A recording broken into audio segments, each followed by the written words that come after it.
Ladies and gentlemen, welcome back to episode 9 of the Lucha Underground Luchador Spotlight. Today we are going to be talking about the Golden Warrior, DelAvar Daivari. Yeah, Daivari, one of the more interesting characters in the sense that he came like I think in the middle of the season. I would say Uh late in the season even. yeah, late in the season even. And we had known him prior, in WWE and TNA, so I was kind of wondering what gimmick he would take on here. And I do like it. I'm just trying to figure out where it fits in an overall scheme, but we'll get to that when we discuss his season 2. But for now, I guess let's recap his first season. His first season is actually relatively easy to recap because he was in it for such a small amount of time. So we started off in the Trios tournament. We had him cost Metal Gear Solid with Tejano on it. The finals of the Trios Championship, he actually caused them to be the first team eliminated. Yeah, he got involved and he got really into it too. Like he beat the crap out of Tejano and then he left. So yeah, he went from spectator to aggressor in very little time, and yeah, that's how it all started. Yeah, and that was, oh man, I want to say that was in episode 24. Yeah, it felt really late in the season. That actually sounds about right. Yeah. So But regardless, that led to him being in a series of what would end up being not really full on matches, just kind of, I don't know, segments that were meant to be matches that just kind of built up the feud. Because we had one instance where it was Tejano and Daivari, and Tejano just beat the crap out of him and led to a DQ. We had one where Big Rick interfered and cost Daivari the match by DQ, but then Daivari pinned Tejano afterwards while he was taking a sip of his scotch, and just a big series of matches. I don't think that there was ever a definitive payoff to that feud either. I believe there was one-on-one match between Daivari and Tejano where Big Rick inadvertently hit Daivari and then Tejano That's powerbombed him and he right. got the win. So Yeah, Tejano did win the rivalry. that's right. I forgot about that match actually. But to me, I think the more sort of interesting aspect of Daivari isn't necessarily his matches; it's his character, because his whole thing is sort of the character that they've given us to work with is that he has rich parents, he inherited a lot of money, and he doesn't really work for his money, but he does really love inflicting violence, which is why he's in the temple in the first place. Yeah, I mean, he even tells Cueto, one of his first lines is, "You enjoy watching violence, I enjoy inflicting it." Right. And that's pretty much Daivari in a nutshell. But I agree with you. It's actually refreshing, Ashton, because if you look at his WWE and TNA careers, WWE, he was also Daivari, TNA, he was Sheik Abdul Bashir, but it was the same narrative. This anti-American guy who's found success within the American infrastructure. Here, there is no anti-American sentiments. In fact, I would actually argue just the opposite. It seems like he's really embraced that kind of a facet of American life these days where you come into money and you just really live it up. So I actually found the character very refreshing. Again, it's just the scope of it that I think is more up to debate. So Right, because as we were saying, his first feud was against Tejano, and that lasted maybe 10 episodes because they had all their little back and forths, and then Big Rick got involved, and he cost he cost Tejano the trios titles, and then Tejano cost him and his team, which also involved Big Rick and Cage, the trios titles. And eventually they did have that match that you were talking about where that was the one where Big Rick accidentally cost Daivari the match, and that led to a feud between the two of them. And it's not even really a feud yet because it's just kind of getting off the ground. But we do know that Daivari and Big Rick have bad blood now. yes, because this would be the first hiccup of many between the two when they try and communicate. So Right, exactly. So really not a ton of character development on Daivari, which is why I think it makes sense that we get him out of the way relatively early. But noteworthy is that everyone that he's picked a fight with so far is a lot bigger than him. yes, that's actually a really good point, one that I didn't afford much consideration. Yeah, Daivari always seems like the underdog just in the sense of stature and everything else going into all the fights, but he compensates with that, or at least he tries to, with how he maneuvers his wealth. In the case of the first season, it was hiring out Big Rick. Obviously, that didn't go so well, but you can see that Daivari is always going to try and accentuate any positives, conceal any negatives in his offense. So.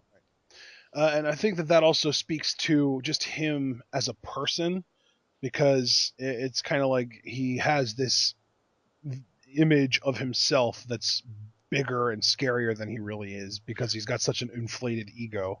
And see, that's the reason why, and I know this character is legendary, and I don't say this to mean any disrespect, but when you compare it to, say, like the Million Dollar Man, I actually feel like Daivari, if they really invested time in him and everything, could be even more interesting, because at least with the Million Dollar Man, he had a look and a physique where it seemed like, okay, if I really have to, I can dirty my hands and take care of business. Where I feel like it does work to Davari's benefit to be of this smaller stature and to go against bigger guys, because then he could just really flaunt the wealth and be like, I'm just going to buy my way out of every situation. So I like that. Absolutely. Yeah, as far as Ultima Lucha goes, I mean, I was talking about it, guys, with Ashton a few days ago. We know it seems like that Big Rick won't be a part of the second season for Lucha Underground. At least that's what I've been hearing. Reports can change on a dime. But working on that assumption, we know that there won't even be any kind of a match. Big Rick won't be seeking any retribution against Daivari. To me, I think his goal should be pretty much the same every season. Try and use his wealth to acquire even more power. He even said when he had that Trios Championship match, the Golden Warrior can always use more gold. So I feel like Daivari should always be a character of lust and greed when it comes to power. And really, I think the main storyline I would have him do going into Ultima Lucha. I don't know if we already set up a trios championship match in a prior episode, but maybe like you could have a storyline with him paying off these different people, trying out teams from week to week, and then maybe finally getting a team that's cooking. You build that team up, and then they get a trios championship match at Ultima Lucha. Because to me, Daivari isn't the type of character, and maybe he could be, but right now I don't see him as the type of character that could carry the weight of a one-on-one match and then Ultima Lucha card, because that's No, supposed to be this really big show. yeah, I Uh, wouldn't put him in a one-on-one match at Ultima Lucha at all. But really, there aren't going to be that many people that are in one-on-one matches aside from like the top guys. And like, if we were to make a scale from 1 to 10 on Lucha Underground, where 1 is like your Vinny Massaros, your Famous B, your kind of your lower card guys, and 10 is like Puma and Huertes and Mundo and those guys, and like the top card guys. I think Daivari is like a 3 or a 4.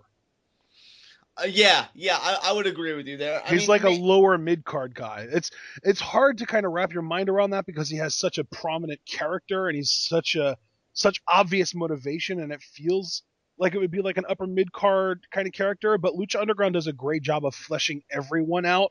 That even as well written as his character is, he's still a lower mid carder.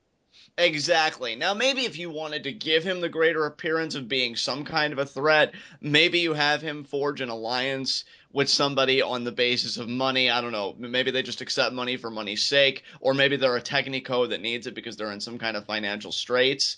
And maybe it comes down to those I could Devari and see him whoever's and Johnny associated. Mundo getting along well. I think they could. I think Because that I could mean, be let's not interesting. forget the original really object of Mundo's desire was the $100,000 briefcase. That is true. That is very true. But what I was getting at with the whole associate thing is maybe Daivari can buy his way into the Gift of the Gods match. Yeah, You and know? he's looking for gold, and what's better than Aztec gold? Exactly. In fact, hell, I think it would even be funny if you were to put Daivari into the Gift of the Gods match. Maybe part of his personal build-up leading up to that match is he could have segments with people trying to pay people off for their medallions so he could collect all the medallions before Ultima Lucha because he doesn't want to compete. Again, if you're going to buy your way out of every situation, why even get in the ring? Of course, this would fail miserably, but I think it could be an interesting way to kind of build up his little portion of the match. Just to think of something different for the character. Yeah, yeah.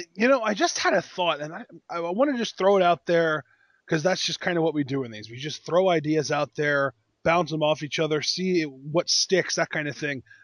What if Daivari tries to buy a portion of Dario Cueto's shares of Lucha Underground and become maybe like a co matchmaker with Cueto?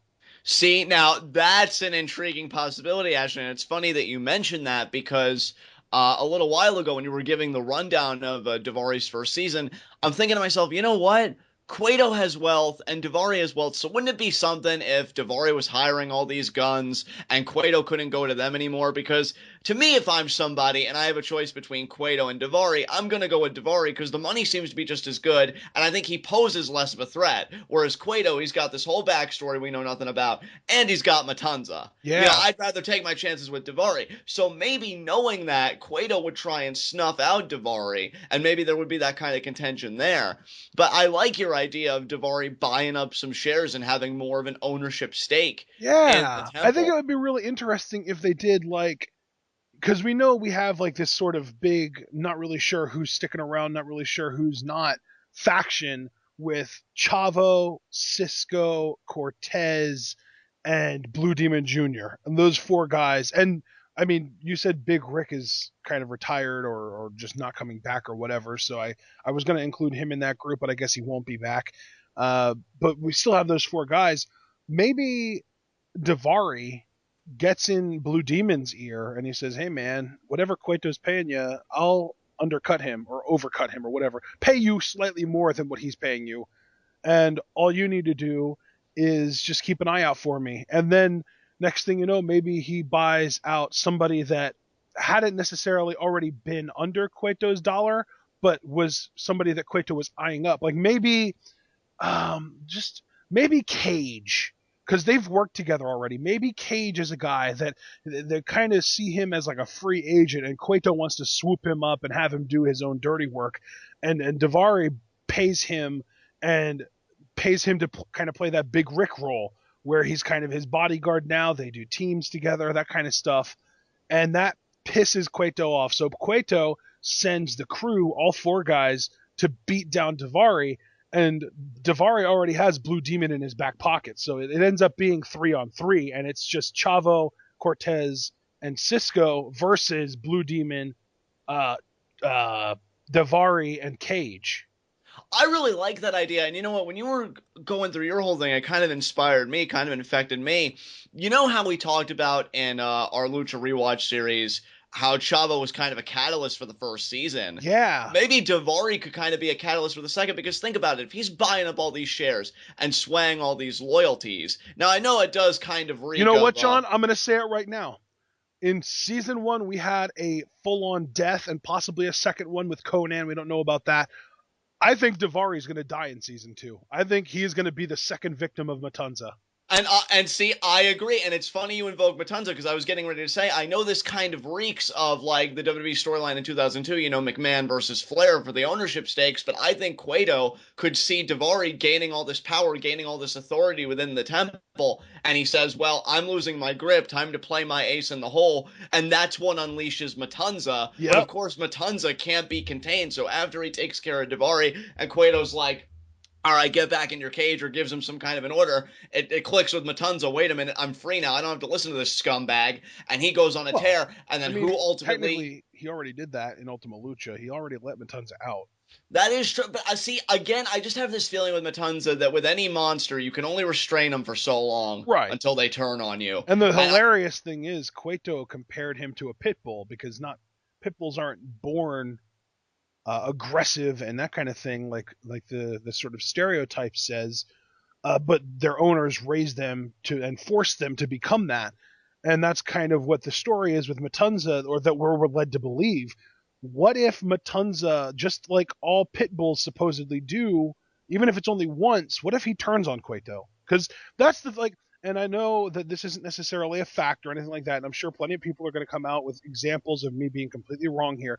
My dad always told me when he was raising his dogs that every dog he'd ever had at one point had turned on him and tried to bite him.